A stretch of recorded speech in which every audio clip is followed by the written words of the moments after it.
গাজা ইস্যুতে ইসরায়েলের ওপর মিত্র দেশগুলোর পক্ষ থেকেও চাপ বাড়ছে। হামলা অব্যাহত রাখায় নেতানিয়াহুর ওপর ক্ষোভ প্রকাশ করেছেন মার্কিন প্রেসিডেন্ট।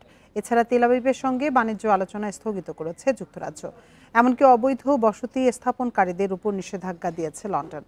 এদিকে গাজায় ত্রাণ প্রবেশ করলেও বাসিন্দাদের কাছে এখনও তা বিতরণ করা হয়নি বলে জানিয়েছে জাতিসংঘ। এই ঈদে জামা জুতো অ্যাক্সেসরিজের ডিসকাউন্ট।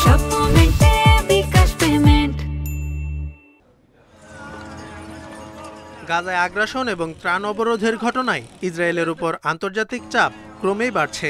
বিষয়টি নিয়ে সরব হয়েছে তেল আবিবের মিত্ররাও। গাজায় হামলা অব্যাহত রাখায় বেনিয়ামিন নেতানিয়াহুর ওপর ক্ষোভ প্রকাশ করেছেন মার্কিন প্রেসিডেন্ট। সহযোগীদের ডোনাল্ড ট্রাম্প জানান, তারা যেন ইসরায়েলি প্রধানমন্ত্রীকে দ্রুত যুদ্ধবন্ধের তাগিদ দেন। মঙ্গলবার ইসরায়েলের সঙ্গে বাণিজ্য আলোচনা স্থগিত করেছে যুক্তরাজ্য।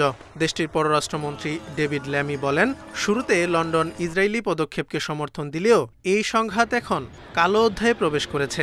হামলাকে অসহনীয় আখ্যা দিয়ে ইসরায়েলি রাষ্ট্রদূতকেও তলব করেছে যুক্তরাজ্য। এছাড়া অধিকৃত পশ্চিম তীরে বসতি স্থাপনকারীদের ওপর নিষেধাজ্ঞা দিয়েছে দেশটি।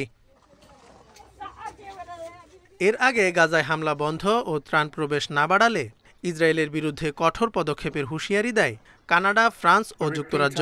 তবে এর প্রতিক্রিয়ায় দেশ তিনটির বিরুদ্ধে সন্ত্রাসী সংগঠনের সঙ্গে জড়ানোর অভিযোগ তোলেন ইসরায়েলি অর্থমন্ত্রী। বলেন, ইহুদি বিদ্বেষের সামনে মাথা নত করবে না Tel Aviv.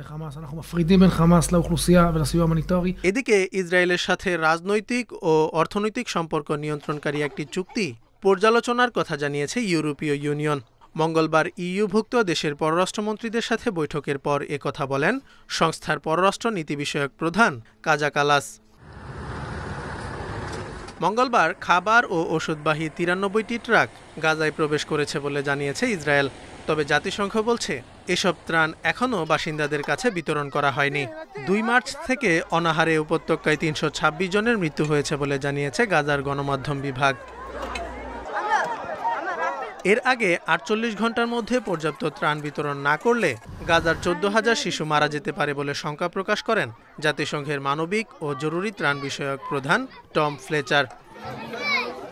Zobayer Hussain, Independent news.